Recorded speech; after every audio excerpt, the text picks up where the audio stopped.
खबर मैनपुरी से सपा सांसद डिंपल यादव का बयान। चप्पल पहनने वाला भी हवाई यात्रा कर सकेगा। 15 में से जेवर एयरपोर्ट चालू होने पर व जेवर से लखनऊ का किराया 10,000 होने के सवाल पर बोले डिंपल यादव। सबसे पहले बात होती थी कि सरकार की पूंजी सरकार के हाथ में रहे। जब से भारतीय जनता पार्टी आई है, जितनी भी सरकार की पंजीयन है, वह चाहे रेलवे हो या फिर एयरपोर्ट हो, वह प्राइवेटाइजेशन कर दिए गए हैं। जितना निजीकरण भारतीय जनता पार्टी की सरकार में हुआ है, अगर सरकारी चीज होती तो सरकारी व्यवस्थाएं होती हैं तो आरक्षण भी लागू होता है। नौकरियों में अगर जब निजीकरण कर देंगे तो आरक्षण नौकरियों में कहां से लागू होगा। सारी चीजों के किराए बढ़ते जा रहे हैं, चाहे वह हवाई जहाज हो चाहे वह रेलवे हो। आम लोगों को दिक्कतों का सामना करना पड़ रहा है। जब भी कोई त्रासदी आती है बड़ी देश में, तब आप देखेंगे 10,000 का टिकट एयरलाइंस का सीधे 3 गुना बढ़ जाता है। बंगाल के चुनाव नतीजे के बाद आई पैक से समाजवादी पार्टी द्वारा करार तोड़े जाने के सवाल पर बोली डिंपल यादव। कहा, आई पैक नहीं होगा तो आई पैक की जगह कोई और होगा और कोई पैक आएगा। आई पैक कोई अकेली कंपनी थोड़ी है। कहा, आई पैक की जगह और भी कई संस्थाएं चल रही हैं जो खुले में एकदम ओपन नहीं है। लोग नहीं जानते उनके बारे में, उनको हायर करके समाजवादी पार्टी ऑलरेडी काम कर रही है। मैडम, प्रधानमंत्री लगातार कहते थे कि एक समय आएगा कि हवाई चप्पल वाले भी हवाई यात्रा करेंगे। जेवर का एयरपोर्ट चालू होने वाला है 15 तारीख को, और वहाँ पे लखनऊ से जेवर से लखनऊ 10,000 रुपए किराया रखा गया। हाल फिलहाल ये देखा गया है कि सबसे पहले तो जहाँ बात होती थी जो सरकार की जो पूंजी है सरकार के हाथों में रहे, तो जब से भारतीय जनता पार्टी आई है, जितनी भी सरकार की पूंजियां हैं, चाहे वो हमारे रेलवेज हो, चाहे वो हमारे एयरपोर्ट्स हो, वो प्राइवेटाइज कर दिए गए हैं भारतीय जनता। और जितना प्राइवेटाइजेशन भारतीय जनता पार्टी के समय हुआ है, निजीकरण जिसको कहा जाता है, जहाँ पे अगर सरकारी चीजें होती है, सरकारी व्यवस्थाएं होती है, तो फिर मैं समझती हूँ आरक्षण भी लागू होता है नौकरियों में। लेकिन जब आप निजीकरण कर देंगे तो आरक्षण कहाँ से लागू होगा, सबसे पहली बात तो ये।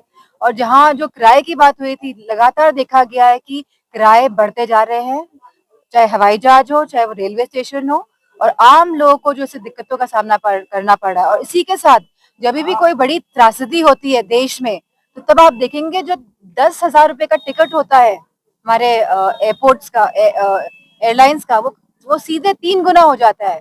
जब पहलगाम वाली घटना हुई, इतनी बड़ी घटना हुई, तो जो वहां से जो टूरिस्ट लोग वापस आए थे, तो जिम्मेदारी कौन लेगा। टूरिस्ट जो लोग वापस आए तो उनको 3-3, 4-4 गुना ज्यादा टिकट लेके रेलवे जहाज के वापस आना पड़ा। तो आखिरकार इसकी जिम्मेदारी कौन लेगा।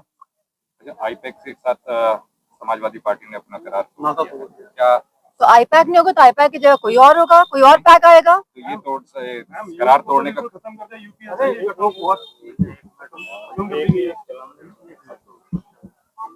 तो वो जो करार तोड़ने की बात को लोग बता रहे हैं कि बंगाल का चुनाव से उसको जोड़ के देखा जा रहा है। क्या ये तो आईपैक खाली एक ही कंपनी थोड़ा ना, आईपैक की तरह बहुत अन्य संस्थाएं भी हैं जो चल रही हैं, जो एकदम खुले में ओपन नहीं है, लोग नहीं जानते उनके बारे में, तो उनको हायर करके समाजवादी पार्टी ऑलरेडी कार्य कर रही है। तमिलनाडु में टीवीके के साथ कांग्रेस का जो समर्थन आया है, उसमें कांग्रेस में ही फूट हो गई है। मणिशंकर अय्यर कह रहे हैं बहुत गलत डिसीजन है। अब आप कांग्रेस पार्टी की आप चीजें आप मुझसे नहीं पूछेंगे। समाजवादी पार्टी का कोई क्वेश्चन है, कोई सवाल है, तो आप वो मुझसे पूछ सकते हैं। ये सवाल इसलिए आ रहा है मैडम क्योंकि अब गठबंधन को एक होने की जरूरत कहा जा रहा है। गठबंधन एक होकर सरकार और आयोग और तमाम एजेंसियों के साथ लड़ाई में खड़े दिखना चाह रहा है, और ऐसे में आपको सारी पार्टी के बारे में आपको 2017 के बाद से लगातार समाजवादी पार्टी उत्तर प्रदेश में लड़ रही है और मजबूती के साथ लड़ रही है, क्योंकि बंगाल का चुनाव हुआ तो हमें और भी जानकारी मिल रही है कि और ये किस तरह के हथकंडे अपनाएंगे गलत तरीके से चुनाव जीतने के लिए। 2022 में जहां चुनाव हुए थे, जहां पे डिलीटेड वोटर्स बहुत ही ऑर्गेनाइज तरीके से करे गए थे, जहाँ छिबरामऊ हम कॉन्स्टिट्यूंसी की बात कर रहे हैं विधानसभा की, तो ये हमें मालूम हुआ कि जो डिलीटेड वोटर्स थे, दो लिस्टें थी, जो बूथ में अंदर लिस्ट दी गई थी वो अलग थी और जो बूथ के बाहर वाली लिस्ट थी वो अलग थी, और जो वोट्स डिलीट हुए थे और जितने वोट डिलीट किए गए थे साजिश के तहत, उतने ही वोट से हम बहुत सारी विधानसभाएं हारे हैं। तो हमारी पार्टी का केवल एक, और इसके साथ ही जो इलेक्शन कमीशन द्वारा नोटिस दिया गया था राष्ट्रीय अध्यक्ष जी को कि आप प्रूफ दीजिए, तो इसके साथ एफिडेविट के साथ जब प्रूफ इलेक्शन कमीशन के पास जमा किया गया, तो इलेक्शन कमीशन के पास कोई भी जवाब नहीं है। आज लोग नहीं चाहते हैं कि भारतीय जनता पार्टी सत्ता में बना रहे, लेकिन ये लोग अलग अलग हथकंडे अपना के, शाम दाम दंड भेद, ये सभी हथकंडे अपना के ये लोग सत्ता में बने रहना चाहते हैं और इन्हें कोई मतलब नहीं है कि हमारे युवाओं को रोजगार मिल रहा है, हमारी सरकारी संस्थाएं मजबूत हो रही हैं, चाहे हमारे वो हेल्थ सिस्टम हो, चाहे हमारा एजुकेशन सिस्टम हो, पूरी तरह से ध्वस्त है। और लॉ एंड ऑर्डर भी पूरी तरह से उत्तर प्रदेश में ध्वस्त है। जो महिलाओं की जो आज हालत है, जो स्थिति है, चाहे जो भी भाजपा शासित राज्य है, चाहे हमारा उत्तर प्रदेश हो, चाहे उत्तराखंड हो, चाहे मध्य प्रदेश हो, सभी जगह लगातार महिलाओं के साथ जघन्य अपराध बढ़ रहे हैं। ये एनसीआरबी के आंकड़े हैं और ये बहुत ही दुखद बात है कि भारत जहाँ पे देवियों की पूजा होती है, जहाँ पे कन्या पूजन होता है, वहाँ की स्थिति आज ये है।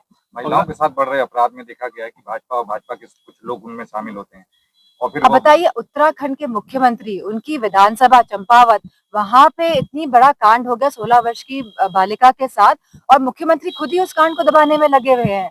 जब मुखिया ही अगर इस तरह की बातें करेगा तो बताइए आप क्या समाज को आप एग्जाम्पल देंगे, क्या आप दिशा देंगे समाज को। तो हमारी मांग है कि जो कल्प्रिट्स हैं, जिन्होंने जघन्य अपराध किया है 16 साल की बालिका के साथ, आप उनको सख्त से सख्त कार्रवाई करिए, उन पे एफआईआर करिए, ना कि केस को रफा दफा करके दबाने की कोशिश करिए, उनके परिवार पे उत्पीड़न करिए। एक आखिरी सवाल मैडम कि बंगाल का चुनाव के नतीजे आने के बाद एक बांग्लादेश के सांसद कह रहे हैं ममता जी दिल्ली में चुनाव लड़े, 17 करोड़ मुसलमान उनके साथ हैं। फिर से बताइएगा।